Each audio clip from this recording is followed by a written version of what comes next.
In the remote mountains of Kentucky, where the wilderness road carved its dangerous path toward the western frontier, there once stood an inn that travelers spoke of in hushed, reverent tones. Millbrook Inn, they claimed, provided something no other establishment could offer, a warmth that extended far beyond clean beds and hot meals. For sisters managed this mountain refuge, and weary men would show up as strangers, but depart feeling as though they had uncovered something precious, something worth the treacherous journey back. The Cunningham Sisters had built a name that stretched across 3 states. Merchants would postpone their business trips simply to linger extra nights at Millbrook Inn. Cattlemen would take dangerous detours through hostile mountain passes rather than pass up the chance to experience the sisters' legendary hospitality. And those who had stayed there spoke of comforts that lonely travelers seldom encountered. Attention so personal, so intimate that grown men would weep when departure time arrived. But during the winter of 1851, something shifted. Travelers began reaching settlements across Kentucky with unsettling stories. The road to Millbrook Inn, they reported, had become scattered with abandoned wagons and riderless horses. Local authorities dismissed these accounts as frontier hysteria until a pattern developed that could no longer be overlooked. Dozens of men had disappeared without a trace, and the last place anyone recalled seeing them was on the winding mountain path that led to the Cunningham Sisters' welcoming door. Before we continue with the story of what truly unfolded in those isolated Kentucky mountains, I need you to do something for me. Hit that subscribe button and ring the notification bell. You won't want to miss stories like this. And tell me in the comments what state you're listening from. I love connecting with listeners from across the country who share my fascination with America's buried secrets. What authorities were about to uncover would reveal that the warmth travelers experienced at Millbrook Inn carried a price far more horrifying than anyone could have envisioned. The year was 1831 when Jeremiah Cunningham succumbed to consumption, leaving behind a thriving mountain estate and 4 daughters ranging in age from 16 to 26. Located in the remote highlands between Virginia's Shenandoah Valley and the Kentucky frontier, the Cunningham property sprawled across 800 acres of fertile mountain, complete with livestock, grain fields, and most importantly, a strategically positioned inn that served travelers heading west on the wilderness road. Margaret, the eldest at 26, possessed the sharp mind of a born businesswoman, and the cold, calculating nature that would later prove so deadly. Catherine, 24, had inherited their mother's ethereal beauty and an almost supernatural ability to make any man feel like the most important person in the world. Sarah, 22, shared her late mother's knowledge of mountain herbs and their various properties. Knowledge that would prove far more sinister than anyone imagined. And Elizabeth, the youngest at 16, possessed an innocent charm that could disarm even the most suspicious traveler. The Cunningham estate had been built by their grandfather in 1798, when the wilderness road was little more than a dangerous trail carved through hostile territory. By 1831, it had evolved into one of the most respected stopping points for merchants, settlers, and adventurers heading toward the promise of Kentucky's bluegrass country. The main house, a substantial 2-story log structure with stone foundations, sat prominently on a ridge overlooking the valley below. The inn portion consisted of 6 comfortable guest rooms, a large common area with massive stone fireplaces, and a kitchen capable of feeding dozens. What made the Cunningham place special wasn't just its location or amenities. It was the reputation for hospitality that had been carefully cultivated over 3 decades. Travelers would speak in towns hundreds of miles away about the warmth of the Cunningham welcome, the quality of their mountain whiskey, and the comfort of clean beds after weeks on dangerous roads. Jeremiah had built something more valuable than gold. Trust. The property employed a small but loyal staff. Ezra Hawthorne, a weathered mountain man in his 50s, had worked as foreman since the inn's early days. His knowledge of the mountains was encyclopedic, and his loyalty to the Cunningham family was absolute. 2 German immigrants, the Zimmer brothers, Klaus and Heinrich, had arrived 3 years earlier, seeking work and stability in the New World. They lived in a cabin near the property's eastern boundary and managed the livestock and agricultural operations with Germanic efficiency. The autumn of 1831 marked the beginning of what locals would later remember as the inn's golden years. The sisters, initially working together out of necessity, discovered they possessed a remarkable ability to make guests feel not just welcome, but genuinely cherished. Margaret's business acumen kept the operation profitable. Catherine's charm kept guests lingering longer than planned. Sarah's knowledge of mountain cooking and medicinal teas enhanced their reputation for comfort, and Elizabeth's youthful enthusiasm made even the weariest travelers smile. But something darker was stirring beneath this facade of mountain hospitality. The isolation that had once protected the Cunningham family from the dangers of frontier life now provided something else entirely. Privacy. And privacy for 4 young women with sharp minds and few scruples could be a dangerous thing indeed. It was a November evening in 1832 when Thomas Kellerman arrived at Millbrook Inn, and with him the first hint of the darkness to come.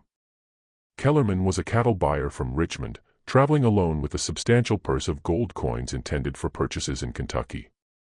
He was a man of 45 years, recently widowed, with Northwest children and few close ties, precisely the type of guest the sisters would later learn to identify with terrifying precision. The temperature had dropped below freezing, and a light snow was beginning to fall when Kellerman's horse stumbled up the winding path to the inn. Margaret greeted him at the door with her practiced smile, noting immediately the quality of his clothes, the weight of his saddlebags, and most importantly, the loneliness in his eyes. A man traveling alone just 1 year after losing his wife was carrying more than just money. He was carrying a desperate need for human connection. "Welcome to Millbrook Inn," Margaret said, her voice carrying just the right mixture of professionalism and warmth. "I'm Margaret Cunningham, and these are my sisters. We'll make sure your stay is everything you need it to be." Kellerman's eyes brightened as he took in the warm glow of the common room, the smell of Sarah's venison stew, and the sight of Catherine arranging fresh wildflowers despite the season. This was exactly what a lonely widower needed, a place where beautiful, attentive women would treat him like family rather than just another paying customer.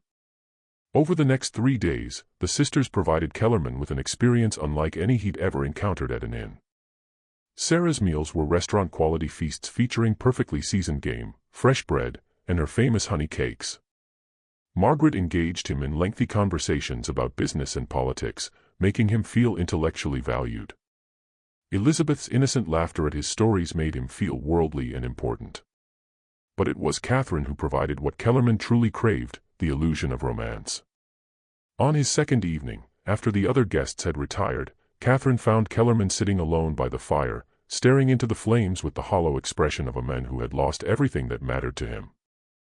She approached with 2 glasses of Sarah's special spiced rum, each warming perfectly in crystal tumblers that caught the firelight.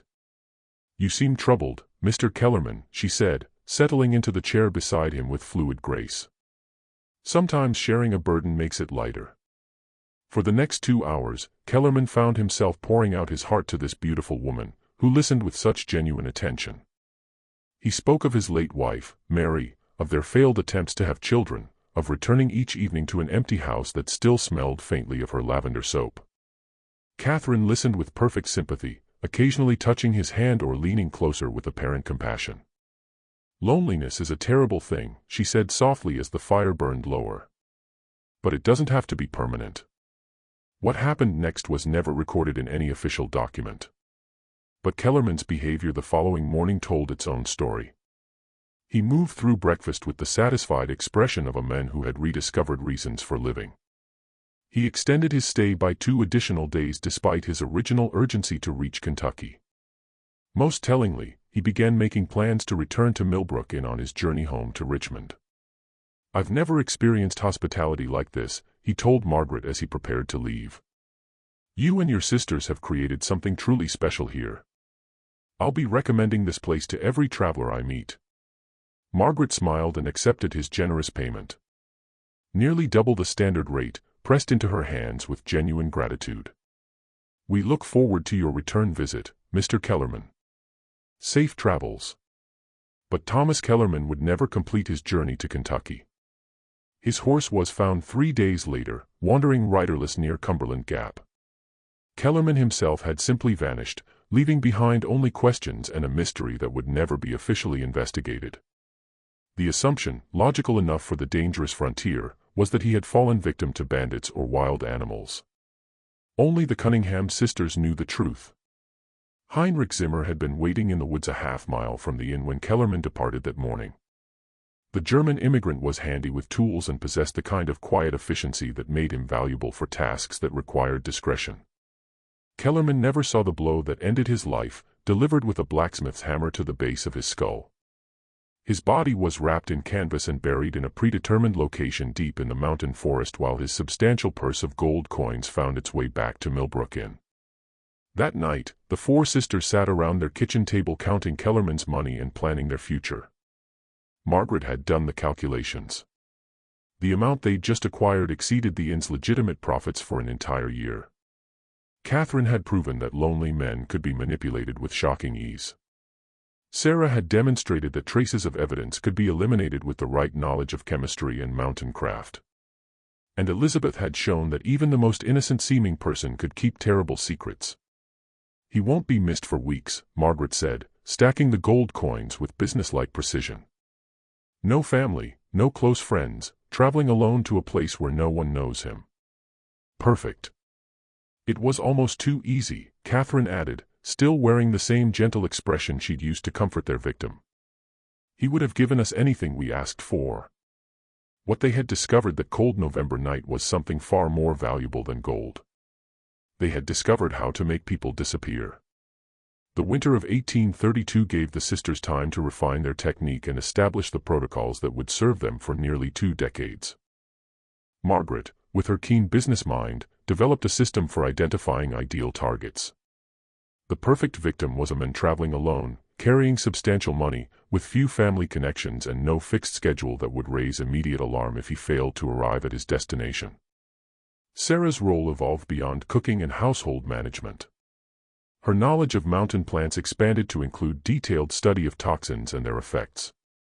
Pokeweed berries, when properly prepared, could induce symptoms resembling cholera. Foxglove could cause heart failure that appeared natural. Water hemlock could kill within hours while leaving little trace. She established a hidden garden behind the main house where she cultivated these plants alongside legitimate herbs, creating a pharmaceutical arsenal disguised as a medicine patch. Catherine perfected the art of emotional manipulation, learning to read men's deepest needs and present herself as the answer to their loneliness. She studied her targets carefully, adapting her personality to match their desires. For the religious, she became devoutly spiritual. For the intellectual, she transformed into a well-read conversationalist. For the grieving, she offered comfort and understanding. Her ability to become whatever a man needed was both her greatest weapon and her most chilling talent. Elizabeth, despite her youth, proved crucial to the operation's success. Her genuine-seeming innocence provided perfect cover for the family's activities. Suspicious guests found it impossible to maintain their wariness around a girl who seemed incapable of deception. She also served as the early warning system, her naturally friendly demeanor allowing her to extract information about guests' backgrounds, travel plans, and financial situations without raising suspicion. The logistics of disposal had been worked out with Germanic efficiency by the Zimmer brothers. Klaus had discovered a series of natural caves in the mountainside, accessible only through a concealed entrance behind a rockfall. Bodies could be carried there under cover of darkness and sealed behind loose stones where the mountain's chemistry would accelerate decomposition. Personal effects were carefully sorted. Anything valuable was kept, while items that might identify the victim were buried separately or destroyed. Ezra Hawthorne's role was perhaps the most crucial. His reputation in the region was beyond reproach, and his word carried weight with local authorities. When questions were occasionally raised about missing travelers, Ezra would solemnly confirm that the individual had indeed stayed at Millbrook Inn, but had departed in good health and spirits. His weathered face and honest demeanor had never failed to satisfy even the most persistent inquirer. The spring of 1833 brought their second victim, a tobacco merchant named William Fraser from North Carolina. Fraser was transporting nearly $500 in silver coins, the proceeds from a successful season's crop sales. He was a bachelor of 38 known for his reclusive nature and his practice of making business trips alone to avoid sharing profits with partners. Fraser arrived on a rainy April evening, immediately drawn to the warmth and comfort of the inn. After weeks of uncomfortable travel, the sisters deployed their refined strategy with precision. Margaret engaged him in business discussions, learning about his financial situation and travel plans. Sarah provided exceptional meals that made him reluctant to continue his journey. Elizabeth entertained him with piano music and innocent charm that reminded him of the daughter he'd never had. But it was Catherine who sealed Fraser's fate. On his third night at the inn, she found him reading alone in the common room, a leather-bound volume of poetry open on his lap. She approached with apparent shyness, asking if he might read aloud, as she had little education but loved the sound of beautiful words. For 2 hours Fraser read to Catherine by lamplight, his voice growing stronger and more confident as she listened with rapt attention. When he finished, she placed her hand gently on his arm and told him he had the most beautiful voice she'd ever heard. The loneliness that had hardened around Fraser's heart for decades began to crack. "I've never met anyone like you," he told her, his voice thick with emotion he'd suppressed for years. "You make me feel alive again." "Then don't leave tomorrow," Catherine replied, her eyes reflecting the lamplight with perfect calculated sincerity. "Stay another day. Let me listen to you read again." Fraser extended his stay by a week, during which Catherine gradually increased their intimacy while Sarah began introducing small amounts of pokeweed extract into his evening tea. The symptoms began subtly: mild stomach discomfort, slight dizziness, nothing alarming enough to cause immediate concern. Fraser attributed his malaise to the stress of travel and the emotional upheaval of his unexpected romantic feelings. On his final night at Millbrook Inn, Catherine invited Fraser to join her for a private dinner in her room. Sarah had prepared his favorite meal along with a bottle of wine laced with a carefully calculated dose of water hemlock extract. As Fraser sat across from Catherine in the intimate candlelight, sharing his dreams and fears with a woman he believed might change his life forever, he had no idea he was already dying. The poison worked exactly as Sarah had predicted. Fraser's death appeared to be a sudden heart attack brought on by excitement and overexertion. His body was discovered the next morning in Catherine's bed, apparently having died peacefully in his sleep after a night of passion. Even if a doctor had been available to examine the body, the symptoms perfectly matched those of natural cardiac failure in a middle-aged man with a previously sedentary lifestyle. Fraser was buried with appropriate solemnity in the inn's small cemetery, a final touch that Margaret had added to their operation. A proper grave complete with a carved headstone gave the appearance of respectful treatment while actually serving as the perfect hiding place.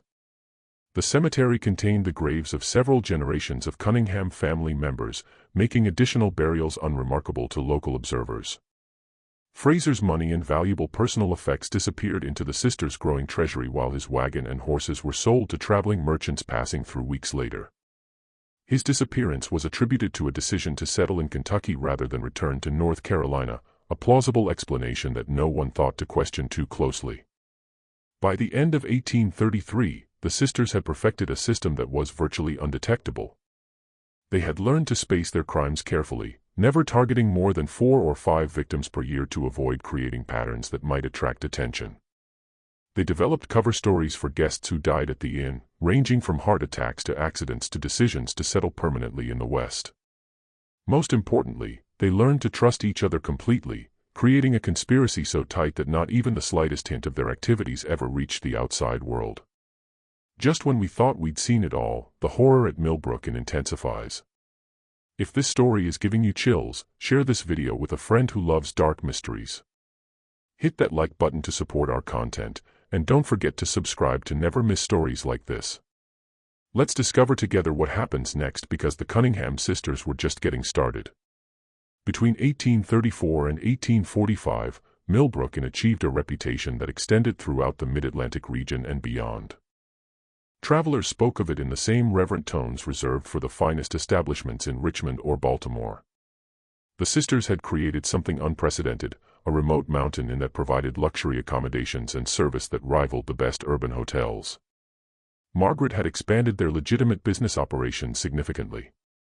The inn now maintained a stable of quality horses for guests, operated a small distillery producing premium mountain whiskey, and even offered guided hunting expeditions led by Ezra Hawthorne.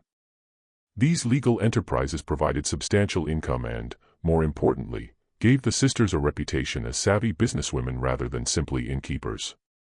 The guest registry from this period, carefully preserved in the Virginia State Archives, tells the story of their success.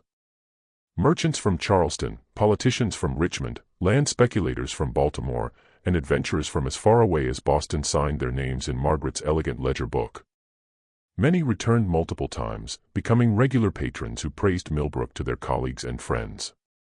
But hidden within this legitimate success was a carefully orchestrated killing machine that operated with clockwork precision. The sisters had refined their victim selection to an exact science. Catherine developed an almost supernatural ability to identify the men who would never be missed. The loners, the outcasts, the ones carrying secrets that made them avoid close relationships. Sarah's knowledge of poisons had expanded to include dozens of plant and mineral toxins, each with different symptoms and detection profiles. Elizabeth had learned to extract detailed personal information from guests through seemingly innocent conversation, and Margaret coordinated everything with the precision of a military operation.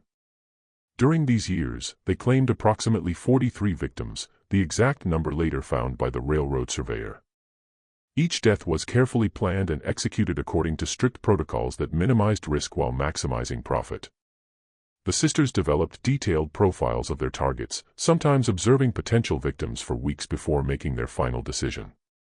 Consider the case of Jonathan Waverly, a land surveyor from Pennsylvania who arrived in September 1838.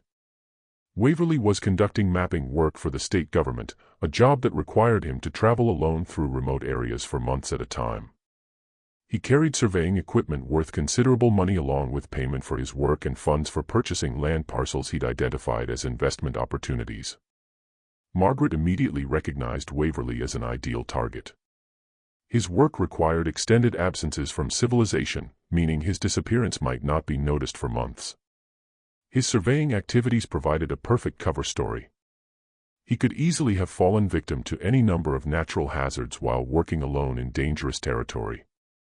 Most importantly, his somewhat antisocial personality meant he had few close friends who would pursue investigations if he failed to return. The sisters began their campaign immediately. Sarah prepared special meals featuring game Waverly had watched Ezra hunt, creating a connection between the food and the rugged mountain environment he found so appealing. Elizabeth engaged him in conversations about his mapping work, expressing fascination with his technical knowledge and making him feel appreciated for his expertise. Margaret discussed potential land investments with him, positioning herself as a local expert who could help him identify profitable opportunities. But it was Catherine who provided the element that sealed Waverly's fate. She approached him not as a potential romantic conquest, but as a kindred spirit who shared his love of the wilderness. She revealed an apparently extensive knowledge of mountain flora and fauna, gleaned from years of careful study that actually served her poison research. She accompanied him on short surveying expeditions around the inn's property, demonstrating a comfort with outdoor life that Waverly found irresistible. "I've never met a woman who understood the mountains the way you do," Waverly told her during one of their excursions, his professional reserve finally cracking. "Most people see only wilderness. But you see the beauty and the order underneath." "I've lived here all my life," Catherine replied, stepping closer to him as they stood on a ridge overlooking the valley. "The mountains have taught me things that books never could. Things about life, about death, about the balance between them." Waverly extended his planned 2-day stay into 3 weeks, ostensibly to conduct more thorough surveying work in the area, but actually because he had fallen completely under Catherine's spell. During this time, Sarah gradually introduced increasingly potent toxins into his food, creating symptoms that mimicked the early stages of mountain fever, a genuine hazard that had claimed the lives of several surveyors in recent years. The poison Sarah used for Waverly was her own innovation, an extract from destroying angel mushrooms that produced liver failure over the course of several days. The symptoms perfectly matched those of mountain fever, and even an experienced doctor would have been unlikely to distinguish between the two conditions. Waverly's death appeared to be a tragic but entirely predictable occupational hazard. His surveying equipment was sold to a merchant in Kentucky, while his detailed maps became part of Margaret's growing collection of intelligence about the region's geography and resources.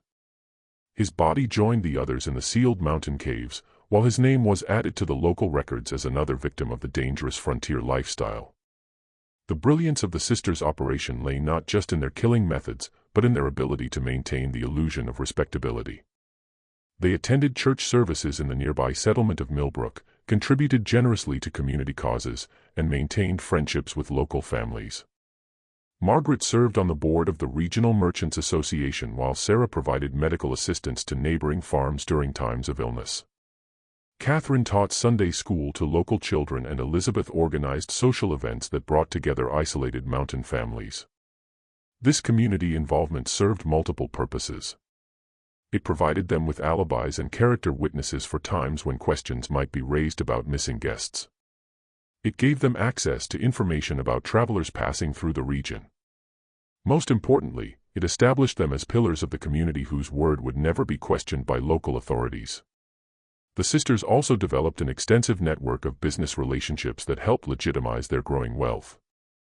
They invested in land purchases throughout the region, gradually assembling a portfolio of properties that generated rental income and appreciated in value. They loaned money to local farmers and merchants, earning both interest payments and influence within the community. They even purchased shares in several riverboat companies operating on the Ohio River, diversifying their investments while creating additional sources of income. By 1845, the Cunningham sisters were among the wealthiest landowners in Western Virginia. Their success story was held up as an example of what determined women could achieve, even in the challenging frontier environment.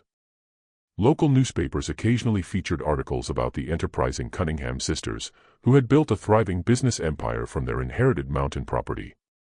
But beneath this facade of legitimate success lay the carefully concealed bones of more than 40 men who had made the fatal mistake of accepting the sisters' hospitality. Each death had added to their wealth and refined their methods, creating a cycle of murder and profit that seemed impossible to stop or detect. The isolation that had initially protected them from discovery now provided something even more valuable, the perfect environment for their predatory activities. Millbrook Inn had become a spider's web, beautiful and inviting on the surface, but deadly to anyone who became entangled in its strands. The beginning of the end came not from law enforcement or suspicious relatives, but from an unexpected source, one of their own employees. Heinrich Zimmer, the younger of the two German brothers, had been growing increasingly unstable since a hunting accident in the fall of 1849 that left him with chronic pain and a dependence on laudanum for relief. Heinrich had always been the more sensitive of the Zimmer brothers, and the years of participating in the sisters' crimes had taken a psychological toll that his brother Klaus either ignored or failed to recognize. The laudanum, initially prescribed by Sarah for legitimate pain relief, had gradually become Heinrich's escape from the guilt and nightmares that plagued his sleep. But addiction brought its own problems: paranoia, mood swings, and a tendency toward loose talk that made him increasingly dangerous to the operation. The crisis began on a cold February morning in 1850 when Heinrich appeared at the kitchen door of the main house, his eyes wild with drug-induced panic and his clothes disheveled from a sleepless night. Sarah was alone in the kitchen, preparing breakfast for a traveling merchant from North Carolina who had arrived the previous evening, a man the sisters had already identified as their next target. "I can't do it anymore," Heinrich whispered, his voice shaking with emotion. "I see their faces every night. Every time I close my eyes, they're all standing there watching me. 43 men, Sarah. 43 souls crying out for justice." Sarah maintained her composure, but her mind raced as she calculated the threat Heinrich now represented. His knowledge of their crimes was complete and detailed. He could provide authorities with exact locations of burial sites, descriptions of murder methods, and testimony that would send all 4 sisters to the gallows. "You're not well, Heinrich," she said gently, moving closer to him with apparent concern. "The laudanum is affecting your mind. You're seeing things that aren't real." "No," Heinrich's voice rose dangerously, and Sarah glanced toward the ceiling, hoping the guest upstairs hadn't been awakened. "I know what we've done. I know what you've made me do. And I know it has to stop." The conversation continued for nearly an hour, with Heinrich alternating between tearful confessions and angry accusations while Sarah tried to calm him without alerting the rest of the household. She eventually managed to convince him to return to his cabin with a promise that they would discuss the situation later after he'd had time to rest and clear his head. But Sarah knew there would be no later discussion. Heinrich Zimmer had become a liability that threatened everything they'd built, and liabilities had to be eliminated. That evening, after their guest had retired for the night, Sarah prepared a special dinner for the Zimmer brothers, a gesture of appreciation for their years of loyal service, she explained to Klaus. The meal featured Heinrich's favorite dishes along with Sarah's special spiced wine that contained enough concentrated foxglove extract to stop a man's heart within hours. Heinrich died quietly in his sleep that night, his death attributed to the same heart condition that had supposedly claimed several of their guests over the years. Klaus, who had consumed less of the poisoned wine due to his natural temperance, survived, but with significant cardiac damage that left him weakened and dependent on Sarah's medical care. Heinrich's death solved their immediate problem, but created new challenges. Klaus, despite his physical weakness, began asking pointed questions about his brother's sudden demise. The similarities between Heinrich's symptoms and those exhibited by several of their guests had not escaped his notice, and his loyalty to the sisters was wavering under the weight of suspicion and grief. Margaret recognized that their operation was entering a critical phase. The network of trust and complicity that had protected them for nearly 2 decades was beginning to fracture, and any significant investigation would uncover evidence that even their considerable influence couldn't suppress. She began making contingency plans for the possibility that they might need to abandon Millbrook Inn. The final guest to die at Millbrook Inn was Samuel Hartwell, a cotton broker from Savannah who arrived in March 1851 with over $1,000 in gold coins and banknotes. Hartwell was a widower in his 50s, traveling north to negotiate contracts with textile mills in Pennsylvania. His death followed the sisters' established pattern: apparent heart failure after several days of exceptional hospitality that included intimate companionship with Catherine. But Hartwell's death marked a crucial change in the sisters' methodology. For the first time in nearly 20 years, they made a significant mistake. Hartwell had arranged to meet a business associate in Pittsburgh on a specific date, and when he failed to appear, his colleague began making inquiries that eventually reached local authorities in Virginia. Sheriff Thomas Brennan of Millbrook County was a capable lawman with over 20 years of experience, but he had never encountered anything like the Cunningham Sisters operation. His initial investigation was routine: a few questions to confirm that Hartwell had indeed stayed at the inn and departed in good health. Margaret and Ezra provided their usual testimony, supported by carefully maintained guest records that showed Hartwell's departure date and intended destination. But Brennan was more persistent than previous inquirers, and his investigation began uncovering small inconsistencies in the sisters' story. A blacksmith in the next county remembered shoeing a horse that matched the description of Hartwell's mount. But several days after the businessman was supposed to have passed through the area, a merchant recalled purchasing supplies from someone who resembled Hartwell, but again the timing didn't match the official departure date from Millbrook Inn. These discrepancies were minor and might have been explained by any number of innocent factors, but they were enough to plant seeds of doubt in Brennan's mind. He began looking more closely at other missing persons cases involving travelers who had last been seen in the Millbrook Inn area, and the pattern that emerged was deeply troubling. Sheriff Brennan's investigation accelerated rapidly once he began examining the broader pattern of disappearances around Millbrook Inn. His review of county records revealed that over the past 20 years, at least 15 different missing persons cases had involved travelers who were last confirmed to be staying at the Cunningham property. While individual cases could be explained by the various hazards of frontier travel, the statistical clustering was impossible to ignore. Brennan was careful not to alert the sisters to his investigation, conducting his inquiries discreetly and avoiding direct contact with anyone connected to the inn. His breakthrough came when he interviewed Klaus Zimmer during one of the German immigrants' rare trips to town for supplies.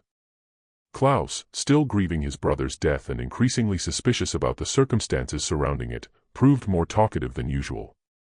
"My brother Heinrich. He was troubled before he died," Klaus told Brennan during what appeared to be a casual conversation outside the general store. "He spoke of things that kept him awake at night. The mountains hold many secrets, Sheriff, and not all of them should stay buried." This cryptic statement might have meant nothing to a less experienced investigator, but Brennan recognized the signs of a man struggling with dangerous knowledge. He arranged a private meeting with Klaus at a location far from Millbrook Inn, where the full truth finally began to emerge. Klaus's confession was halting and incomplete. Years of fear and loyalty struggled against guilt and suspicion as he revealed fragments of what he knew. He couldn't bring himself to explicitly accuse the sisters of murder, but he provided enough details about mysterious late-night activities, unexplained burials, and his brother's growing distress to give Brennan the evidence he needed to obtain search warrants. The raid on Millbrook Inn was conducted at dawn on April 15, 1851, with a force of 8 armed deputies surrounding the property to prevent escape. Brennan had coordinated with federal marshals to ensure that any evidence found would be properly handled, recognizing that the case might involve crimes across state lines. the sisters met the arrival of law enforcement with characteristic composure. Margaret greeted Brennan at the front door with polite concern, expressing hope that she could assist with whatever investigation had brought him to their property. Catherine appeared genuinely distressed by the suggestion that anything improper might have occurred at their respectable establishment. Sarah offered to prepare refreshments for the officers, while Elizabeth seemed confused and frightened by the accusations being leveled against her family. But their practiced performances couldn't conceal the physical evidence that 20 years of murder had left behind. The search of the main house revealed several items that clearly belonged to missing travelers: a distinctive silver pocket watch engraved with Samuel Hartwell's initials, a leather portfolio containing business documents belonging to Thomas Kellerman, and a collection of personal letters and photographs that represented dozens of different victims. More damning still was Sarah's carefully maintained garden of poisonous plants, which included several species that had no legitimate medicinal applications. Her collection of books on botany and chemistry revealed an expertise in toxicology that went far beyond the knowledge required for normal household remedies. Hidden in her private room, investigators found detailed notes describing the effects and dosages of various plant toxins along with records that clearly corresponded to the deaths of specific guests. The discovery of the burial caves was the final piece of evidence needed to confirm the scope of the sisters' crimes. Klaus, facing charges as an accessory to murder, led investigators to the concealed entrance behind the rockfall. Inside the caves, exactly as the railroad surveyor would find them months later, were the skeletal remains of 43 men along with personal effects worth thousands of dollars. Each skeleton told its own story of violent death. The puncture wounds found at the base of several skulls indicated that some victims had been killed quickly with sharp instruments, likely while they were unconscious from poison or alcohol. Others showed signs of strangulation or suffocation. A few appeared to have died from poison alone, their bones showing the chemical changes associated with heavy metal toxicity. The trial of the Cunningham sisters became one of the most sensational legal proceedings in Virginia history. Newspapers throughout the country covered the case, fascinated by the story of 4 women who had operated one of the most successful criminal enterprises in American history. The prosecution, led by Commonwealth Attorney Daniel Hutchinson, presented overwhelming evidence of a conspiracy that had lasted nearly 20 years and claimed more than 40 lives. Margaret maintained her innocence throughout the proceedings, claiming that any evidence found at the inn had been planted by enemies seeking to destroy their family's reputation. Catherine broke down completely during her testimony, alternating between denials and tearful confessions that implicated all 4 sisters in the murders. Sarah refused to speak at all, maintaining a stoic silence that many interpreted as an admission of guilt. Elizabeth, the youngest and most sympathetic defendant, claimed to have been coerced by her older sisters and begged for mercy from the court. The defense strategy focused on the isolation and vulnerability of 4 orphaned women trying to survive in a dangerous frontier environment. The sisters' attorney, Marcus Fairfield, argued that they had been driven to desperate measures by circumstances beyond their control, and that their youth and gender should be considered as mitigating factors in their sentencing. But the overwhelming evidence and the shocking scope of their crimes made any sympathy difficult to sustain. The jury deliberated for less than 3 hours before returning guilty verdicts for all 4 defendants on multiple counts of murder in the first degree. The sentencing was swift and final. Margaret, Catherine, and Sarah were condemned to hang, their execution scheduled for October 12, 1851. Elizabeth, largely due to her age at the time the crimes began and her apparent cooperation with authorities, received a sentence of life imprisonment without possibility of parole. The executions were carried out as scheduled on a gray October morning with hundreds of spectators gathering to witness the end of the Cunningham sisters' story. Margaret faced her death with the same cold composure she had shown throughout the trial, offering no final words of remorse or explanation. Catherine and Sarah stood together on the scaffold, holding hands as the nooses were placed around their necks, their final moment of sisterly solidarity a stark contrast to the calculated cruelty they had shown their victims. Elizabeth Cunningham was transported to the Virginia State Penitentiary in Richmond, where she would spend the remaining 37 years of her life. Prison records indicate that she maintained her innocence until her death in 1888, claiming repeatedly that she had been a victim of her sister's manipulation rather than a willing participant in their crimes. She never received visitors and left no written account of her experiences at Millbrook Inn. Klaus Zimmer, granted immunity in exchange for his testimony, disappeared shortly after the trial concluded. Some reports placed him in Ohio, others in Missouri, but he was never officially located again. The trauma of his brother's death and his role in exposing the sisters' crimes appeared to have broken him completely, leaving him unable to settle anywhere or form lasting relationships. Ezra Hawthorne faced charges as an accessory to murder, but his advanced age and his cooperation with authorities earned him a reduced sentence of 10 years in prison. He died in custody in 1854, reportedly still maintaining that he had never suspected the true nature of the sisters' activities and had believed their explanations for the various deaths and disappearances. Millbrook Inn itself was sold at auction to satisfy legal judgments against the Cunningham estate. The new owners, a family named Fletcher from Richmond, attempted to continue operating it as a legitimate inn, but the property's notorious reputation made it impossible to attract guests. The building stood empty for several years before being purchased by a mining company that demolished the structures and converted the land to industrial use. The copper mine where the victims' remains were discovered was permanently sealed by order of the court, with a simple stone marker erected to commemorate the 43 men who died at Millbrook Inn. The marker, which still stands today according to local historical societies, bears only the inscription, "Here lie unknown travelers 1832 to 1851. May they find the peace in death that was denied them in life." The case had far-reaching implications for inn and hotel regulation throughout Virginia and neighboring states. New laws were enacted requiring more detailed guest registration procedures, mandatory reporting of guest deaths to local authorities, and regular inspections of establishments serving travelers. The Cunningham laws, as they became known, remained in effect well into the 20th century. Perhaps most significantly, the Millbrook Inn case became a cautionary tale about the dangers of isolation and the potential for evil to flourish in places far from civilized oversight. Criminal investigators began paying closer attention to patterns of disappearances around remote establishments, leading to the discovery of several smaller-scale operations that might otherwise have continued undetected. The financial investigation revealed the true scope of the sisters' success. Their estate, including land holdings, business investments, and liquid assets, was valued at over $50,000, an enormous fortune for the time period. The money was used to compensate victims' families where possible, and to fund improvements to law enforcement capabilities in remote areas of Virginia.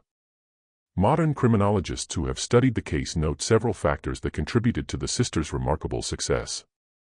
Their operation combined careful victim selection, sophisticated killing methods, excellent disposal techniques, and most importantly, a perfect cover story that made their crimes nearly invisible to contemporary investigators.